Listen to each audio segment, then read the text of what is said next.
नमस्कार दोस्तों, मैं हूं लोकेन और क्राइम तक में आपका बहुत बहुत स्वागत है।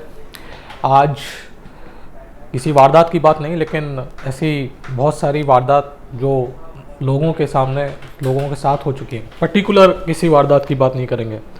और हमारे क्राइम तक के बहुत सारे व्यूअर्स हैं, उनके भी इस तरीके के मेल काफ़ी सारे आए थे कि उनके साथ इस तरीके की धोखाधड़ी हुई है।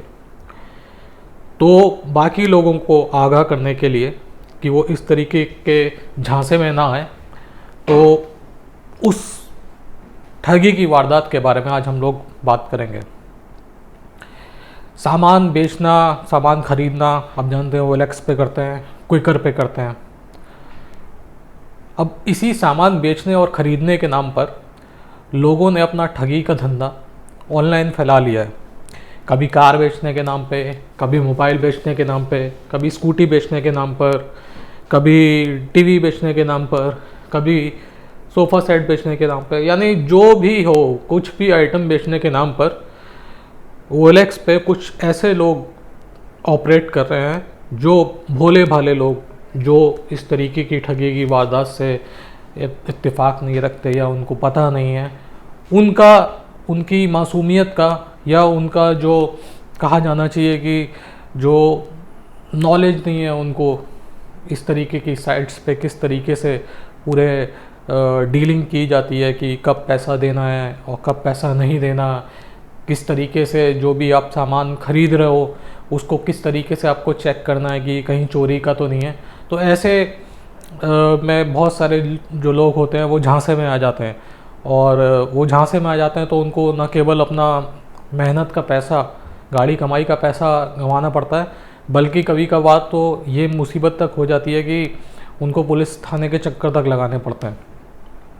कई बार तो ऐसा हुआ है कि आप सोचिए कि OLX के या जो भी ये सामान बेचने और ख़रीदने की साइट है, उस साइट से किडनैपिंग तक हुई है। आपकी जैसे सस्ती गाड़ी का ऐड डाला गया OLX पे।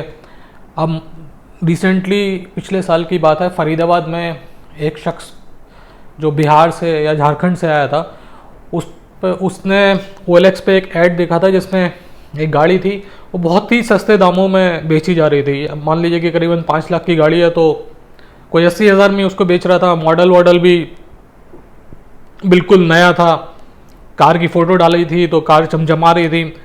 तो उस जो भी ख़रीदने वाला था उसने फ़ोन किया उसको कि ये मैं इसमें इंटरेस्टेड हूँ। पहले तो चैट हुई, उसके बाद फिर फ़ोन नंबर आदान प्रदान किया गया, एक्सचेंज किया गया, और उसके बाद चैट हुई तो उसने बोला कि मेरी मजबूरी है, मुझे पैसे की ज़रूरत है, इस वजह से मैं इतनी महंगी जो कार है 5-6 लाख की, वो मैं 80,000 में बेच रहा हूँ।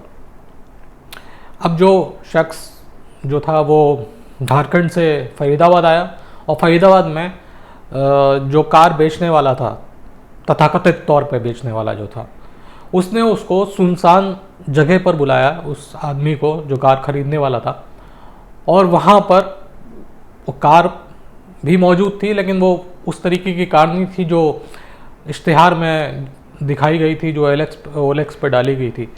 तो जब वो कार बताई गई जगह पर पहुंचा तो देखा वहाँ पर 4 से 5 लोग पहले से ही मौजूद हैं। पहले तो उन्होंने जो उसके पास कैश था करीबन 80,000 रुपये, तो वो जो कार ख़रीदने के लिए लेके आया था। इसके अलावा और भी जो भी आने जाने के लिए या रुकने के लिए उसने जो कैश रखा था 10-15 हज़ार रुपये, तो कुल मिला के करीबन 1 लाख रुपए की रकम थी, वो उसने उससे छीन ली, और उसके बाद उसे ज़बरदस्ती कार में डाल कर ले जाने लग गए। वो तो अच्छी बात, यह गनीमत रही कि आसपास से कुछ लोग गुजर रहे थे और वक्त रहते उन लोगों ने देख लिया, वरना उस आदमी के तो 1 लाख रुपए तो जाते ही जाते, साथ में मालूम चलता कि अगर उसका अपहरण हो जाता तो जान तो खतरे में थी, लेकिन फिरौती भी घर वालों को करीबन लाखों रुपए देनी पड़ती अगर घर वाले मान जाते अगर इस तरीके से किडनैपिंग। तो मेरा कहना यह है कि अगर आप OLX पे डील कर रहे हैं या कोई भी खरीदने बेचने वाली साइट पे आप डील कर रहे हैं, तो बहुत समझदारी से और बहुत सावधानी से डील करिए। अब रिसेंटली मैं बताता हूँ कि एक आदमी जो स्कूटी खरीदना चाहता था, अब उसने देखा कि वो एक वेबसाइट पे स्कूटी वो सर्च कर रहा था कि कोई पुरानी स्कूटी मिल जाए, सेकेंड हैंड स्कूटी मिल जाए। तो उसने देखा कि एक ऐड आया हुआ था स्कूटी का, और 30,000 रुपये उसमें दाम लिखे गए थे स्कूटी के। तो उसने जो भी मैसेज था चैट का वो डाला, और उसके बाद फिर दोनों ने जो नंबर्स थे वो एक्सचेंज किए और बातचीत होने लग गई। तो फिर उसमें बार्गेनिंग होने लग गई। उसने बोला कि भैया 30 तो बहुत महंगा है, तो थोड़ा कम कर दो। और यहाँ पे भी मैं फिर वही बता रहा हूँ, यहाँ पे भी मैं ये कहूँगा कि 30,000 रुपये उसने डाले, बिल्कुल नई ब्रांड न्यू स्कूटी के उसने 30,000 रुपये डाले। और जब उसने बात कही तो उसने यही मजबूरी बताई कि मुझे पैसों की ज़रूरत है और मुझे आज कुछ बहुत ही अर्जेंटली पैसे चाहिए, तो इस वजह से मैं इतने सस्ते दामों में स्कूटी बेच रहा हूँ। साथ में ये इस तरीके के मेल हमारे जो व्यूअर्स हैं उनके भी आए हैं, और मैंने कई सारी जो खबरें हैं वो भी इस तरीके की पढ़ी हैं कि ये जो सेलर होता है, बेचने वाला होता है, ये अपने आप को किसी पैरामिलिट्री फोर्स से संबंधित बताता है, आर्मी से संबंधित बताता है, और ये भी बहाना बनाया जाता है, एलबी दी जाती है कि मेरा जो ट्रांसफ़र है वो किसी दूसरी जगह पे हो गया है, तो ट्रांसफ़र की वजह से मुझे जो भी अपनी कार या स्कूटी है वो बड़े सस्ते दामों में बेच के और यहाँ से जाना है, क्योंकि ट्रांसपोर्टेशन में चीज़ें टूट जाती हैं, इतनी दूर तक ट्रांसपोर्ट होगी, चीज़ टूट जाएगी, मैं वहाँ पे जाके नई खरीद लूँगा। इस तरीके की बातें भी हुई।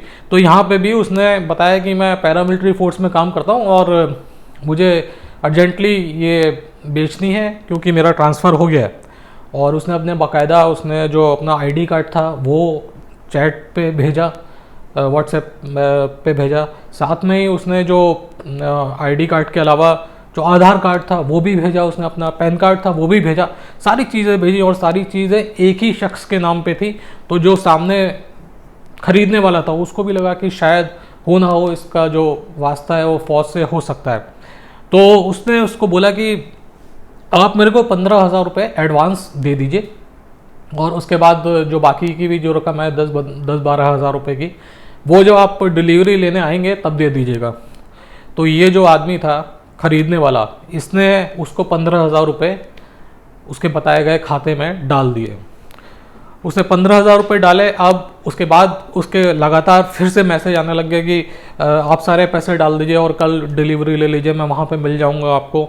अब जब 15,000 रुपये इसके चले गए और उसके बाद लगातार मैसेज आने लग गए इसके पास, तो अब इसको लगा कि कुछ ना कुछ गड़बड़ है। तो इसने इंसिस्ट किया कि नहीं, पहले तुम डिलीवरी दो और पहले स्कूटी लेके आओ, बताए मेरे घर पे आ जाओ, मेरे ऑफिस पे आ जाओ, और तुम पहुंचोगे मैं तुम्हें तुरंत पैसे दे दूंगा, और स्कूटी के जो कागज़ है वगैरह वो भी ले आना, तो हाथों हाथ मैं पेमेंट भी कर दूंगा।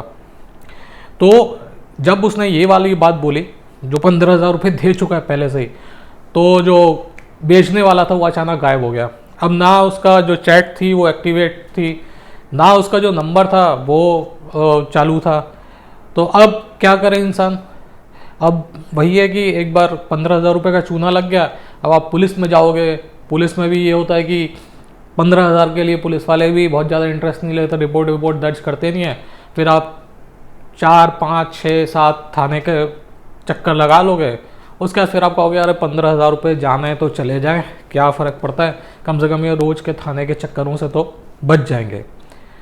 तो ये तो एक स्कूटी की मैं आपको बता रहा था। कार में भी लगभग कार वाले कई सारे ऐसे मामले आए जहाँ पे नई कारें बेचने का बहाना बनाया गया और उनसे काफ़ी पैसे ले लिए गए, और उसके बाद ये जो जालसाज हैं, ये जो बेचने खरीदने का धंधा करते हैं, ये अपनी दुकान समेट के वहाँ से निकल लेते हैं, और जो आदमी जिसका पैसा जाता है वो अपना माथा पीटने के अलावा उसके पास और कुछ रह भी नहीं जाता। क्योंकि क्या करेगा वो, पुलिस के पास जाएगा। पुलिस का भी आप हाल जानते हैं कि बहुत ज़्यादा एंटरटेन करती नहीं है। इसमें बस मेरा केवल ये मशवरा है, वो मशवरा खैर मैं बाद में बताऊंगा कि क्या मशवरा होना चाहिए अगर आपका साथ ऐसा कुछ हो जाता है। दूसरा तरीका, ये भी हमारे एक व्यूअर हैं, महाराष्ट्र से हैं, इन्होंने लिखा कि ये भी ऐसे ही ब्रोज कर रहे थे, कोई ऐप कर रहे थे या कोई वेबसाइट ब्रोज कर रहे थे, तो इन्होंने देखा कि एलईडी टीवी बड़ी सस्ती 10-10 हज़ार रुपये की एलईडी टीवी मिल रही थी, और सोनी शायद किसी अच्छी ब्रांड की जो एलईडी टीवी थी वो मिल रही थी। तो इन्होंने देखा कि इतनी सस्ती एलईडी टीवी मिल रही है, तो और जो एलईडी टीवी बेचने वाला बंदा था, जो शख्स था, वो दिल्ली का था, उसने बाकायदा अपना फोटोग्राफ वगैरह सब कुछ लगा रखा था। तो इन्होंने उसको अप्रोच किया कि मुझे 5 एलईडी की ज़रूरत है, तो आप मेरे को 5 एलईडी प्रोवाइड करवा दो।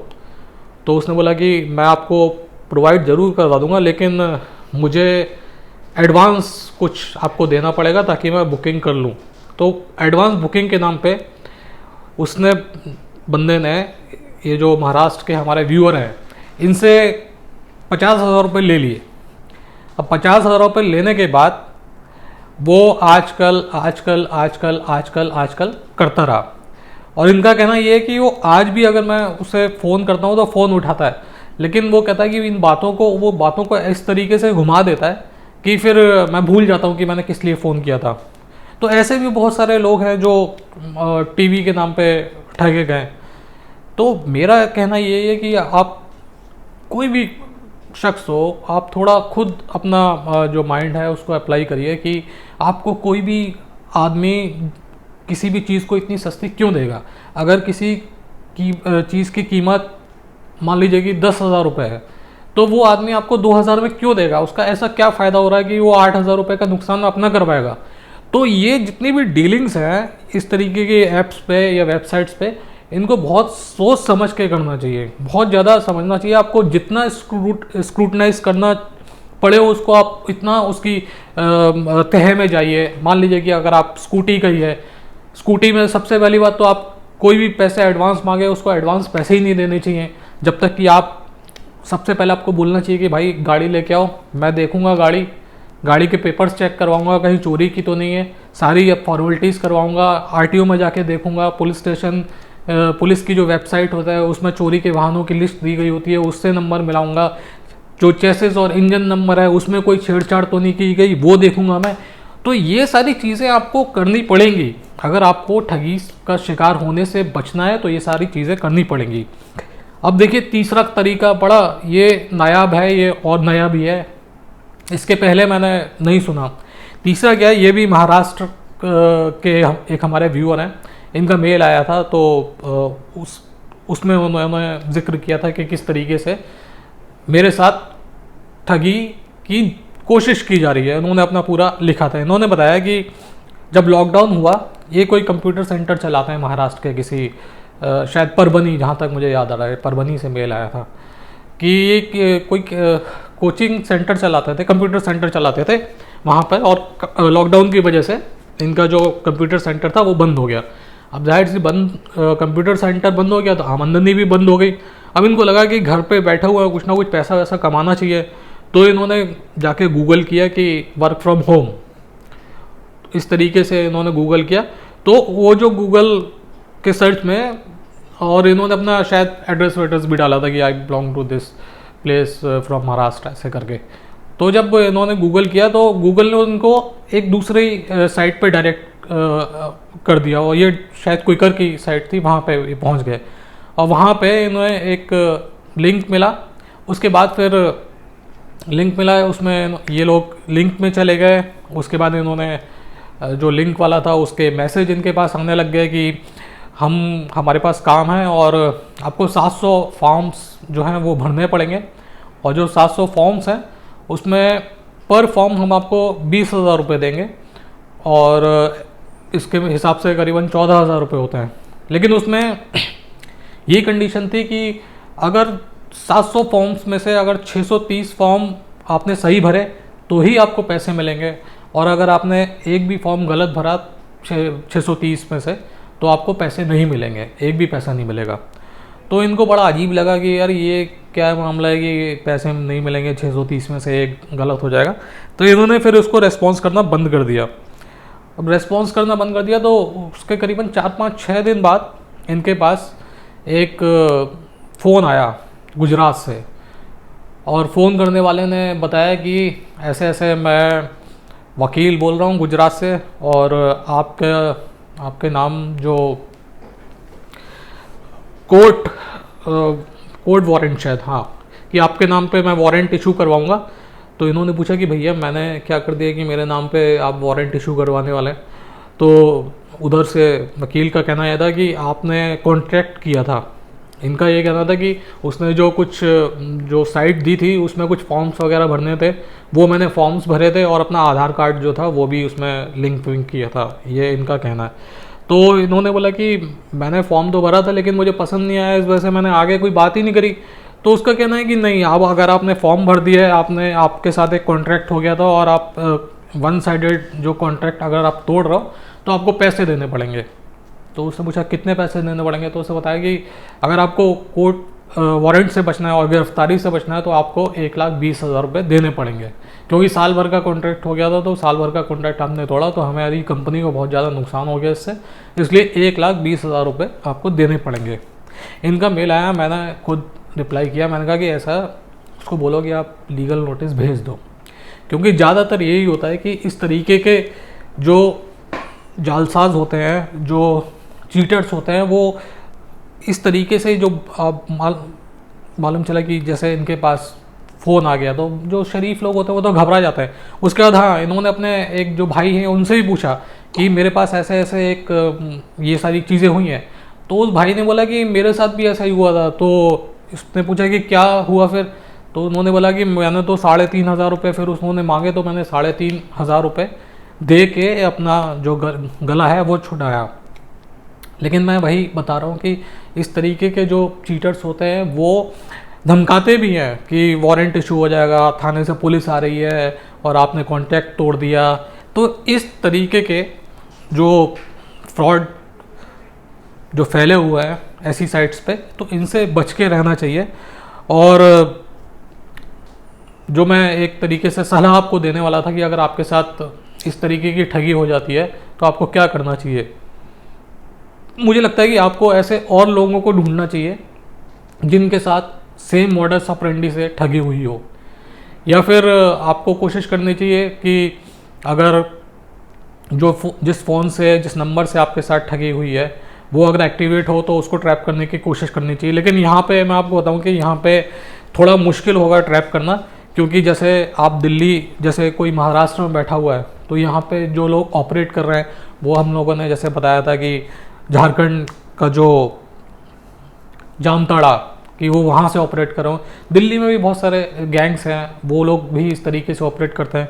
दिल्ली से सटा जो मेवात का इलाका है वहाँ पर भी बहुत सारे क्रिमिनल्स हैं जो अब, पहले तो वो जो हार्डकोर क्राइम था उसमें थे, लेकिन अब वो हार्डकोर क्राइम से निकल के वाइट कॉलर क्राइम में आगे वाले गए। इस तरीके के जो ठगी वाले क्राइम्स हैं वो करने लग गए हैं। जैसे अभी फ़िलहाल में कल या परसों की बात है कि संजय बारू जो हमारे जो पूर्व प्रधानमंत्री थे मनमोहन सिंह, उनके मीडिया एडवाइज़र थे, उनके साथ एक ठगी हुई थी। और वो ठगी हुई थी शराब, ऑनलाइन शराब खरीदने को लेकर। उन्होंने करीबन 24,000 रुपये या 42,000 रुपये पे कर दिए थे और उसके बाद कि ऑनलाइन डिलीवरी हो जाएगी, मतलब कि घर पे डिलीवरी हो जाएगी, आप ऑनलाइन ऑर्डर कर दीजिए। उसके बाद से वो बंदा गायब हो गया था। तो औचकास की जो पुलिस है, दिल्ली पुलिस, उन्होंने ये पूरा केस इन्वेस्टिगेट किया और मेवात से एक टैक्सी ड्राइवर को पकड़ा। वो पहले टैक्सी चलाता था लेकिन फिर उसको लगा कि टैक्सी चलाने में इतना पैसा नहीं है जितना पैसा इस तरीके के काम करने में। तो मैं वही कर रहा हूँ कि मेवात के जो हार्डकोर क्रिमिनल्स थे, अब वो एक तो पीढ़ी चेंज हो रही है उनकी, तो अब जो नए लड़के आ रहे हैं वो इस तरीके के वाइट कॉलर जो क्राइम्स हैं उनमें बहुत ज़्यादा इन्वॉल्व रहते हैं। तो आप के साथ अगर ऐसा हुआ है तो आपको ऐसे लोग और ढूंढने चाहिए जिनके साथ ऐसा हुआ हो, यानी आपको अपने जैसे लोग जिनके साथ ठगी हुई है उनकी जो तादाद है वो पता करनी चाहिए कि कितने लोगों के साथ हुआ है। और आप ज़्यादा लोगों को की कंप्लेंट लेके अगर एक थाने में पहुंचेंगे कि मान लीजिए कि आपके ही इलाके के इतने सारे लोग हैं, या फिर मालूम चला कि आपके शहर के अलग अलग लोग हैं इनके साथ ऐसा हुआ है, तो आप सब लोग मिलके एक कंप्लेंट करेंगे, साइबर सेल में करेंगे, तो मुझे लगता है कि वो ज़्यादा इफेक्टिव होगी कि क्योंकि उनको पुलिस को भी ग्रेविटी का मालूम चलेगा कि इतने मास लेवल पे ठगी का ये जो धंधा है वो चल रहा है। तो उसमें पुलिस भी फिर काम करती है। अब इक्का दुक्का कंप्लेंट आती है 15,000 की, 20,000 की, 10,000 की, तो पुलिस को भी लगता है कि क्या 10-15,000 की कंप्लेंट के लिए, हालांकि उनका ये काम है, ये इन्वेस्टिगेट करना काम है और ऐसे लोगों को पकड़ना उनका काम है। लेकिन पुलिस के पास और भी कई सारी चीज़ें होती हैं और स्पेशलाइज्ड यूनिट्स जो होती हैं वही इस तरीके के केसेस को देखते हैं। जैसे अब कोई मैं बता रहा हूँ कि साइबर क्राइम की यूनिट्स ज़्यादातर अब डिस्ट्रिक्ट्स में बनने लग गई है, और जिस तरीके से वाइट कॉलर क्राइम बढ़ रहा है उस तरीके से जो साइबर क्राइम के थाने हैं वो भी पूरे देश भर में बढ़ रहे हैं। तो आखिर में मैं यही कहूँगा कि आप जब भी इस तरीके की कोई डीलिंग कर रहे हैं, मैं केवल ये नहीं कर रहा कि सामान खरीदने बेचने की, मैं कह रहा हूँ कोई भी फाइनेंशियली डीलिंग कर रहे हैं उसको बहुत ज़्यादा संभल कर करिए, और संभल कर इन द सेंस कि जितने भी आप एहतियात बरत सकते हैं वो आप बरतिए। जैसे मैंने आपको बताया कि अगर आप स्कूटी या कार खरीदने के लिए कोई आपको बुला रहा है तो आप कम से कम उस जगह पे मत जाइए जहाँ पे वो बुला रहा है, उसको ऐसी वेन्यू पे बुलाइए जहाँ पे लोग हों, भीड़ भाड़ हो, और कुछ भी खरीदने से पहले उसकी बारे में अच्छी तरीके से पता कर लीजिए। जैसे बहुत बार ऐसा हुआ है कि लोगों ने इतने सारे स्नैचर पकड़ते हैं दिल्ली पुलिस वाले, तो उनको मालूम चलता है कि स्नैचिंग, मोबाइल स्नैचिंग करने के बाद ये जो मोबाइल थे वो उन्होंने OLX पे बेच दिए, और एक दो नहीं पता नहीं कितने सारे मोबाइल OLX पे बेच दिए। बाद में आपने तो खरीद लिया, आपको लगा कि एप्पल का फ़ोन मान लीजिए कि 70,000 रुपये का आपको 20,000 रुपये में मिल रहा है, आपने तुरंत खरीद लिया। 10,000 में जो स्नैचर होते हैं वो तो किसी भी दाम में बेच देते हैं, वो तो 70,000 का फ़ोन 2,000 में भी बेच सकते हैं। लेकिन जब वो पकड़े जाते हैं और जब रिकवरी शुरू होती है तो आपके ऊपर भी फिर कानून का डंडा चलता है कि आप भाई आपने चोरी का माल कैसे खरीद लिया, तो फिर आप कानूनी पछड़े में पड़ जाते हैं, फिर केस चलता है। तो ये सारी चीज़ों का बहुत ख्याल रखना चाहिए ऐसी अगर आप सामान खरीद रहे हो। तो मैं वही बता रहा था कि अगर आप स्कूटी भी खरीद रहे हैं, कार भी खरीद रहे हैं, तो कम से कम उसका प्रॉपर रजिस्ट्रेशन वगैरह चेक करवाइए, उसका चेसिस नंबर, इंजन नंबर वो चेक करवाइए, आप पता करिए कहीं गाड़ी चोरी की नहीं है, और बहुत एहतियात बरतिए। ये कोई आपको लग रहा है कि थ्रो अवे प्राइस में कुछ मिल रहा है तो आप तुरंत लपक रहे हो उसको, तो उसको लपकने से पहले आप ये देखिए जो आप लपक रहे हो वो आपके कहीं गले का फंदा तो नहीं बनने वाला। तो मैंने आज ये टॉपिक इस वजह से चुना क्योंकि बहुत सारे लोगों के अक्सर इस तरीके के मेल आते रहते हैं, और क्योंकि वो मेल हम लोग पढ़ते हैं, जो आप लोग जो सुन रहे हैं वो तो नहीं पढ़ते, तो मुझे लगा कि सबको पता होना चाहिए कि इस तरीके की जो डीलिंग है वो आप ना करें। और अगर इस तरीके की डीलिंग आप बिना किसी सावधानी के करते हैं तो आप बहुत बड़ी मुसीबत में फंस सकते हैं। तो आज के लिए इतना ही, और उम्मीद है कि अगर आगे आप कोई डील करेंगे तो कम से कम मैंने जो 2-3-4 टिप्स आपको दी हैं उनका आप अपना ख्याल रखेंगे, ध्यान में रखेंगे उन चीज़ों को, और उसके बाद ही आप कुछ खरीदने या बेचने की कोशिश करेंगे। तो आज के लिए इतना ही, और फिर आपसे मुलाकात होगी। तब तक के लिए कोविड का जो ये समय चल रहा है उसमें अपना बहुत ज़्यादा ख्याल रखिए, और जितना मुमकिन हो घर के अंदर रहिए, मास्क पहनिए, और वक्त वक्त पे अपने हाथों को साफ करते रहिए। जय हिंद, जय भारत।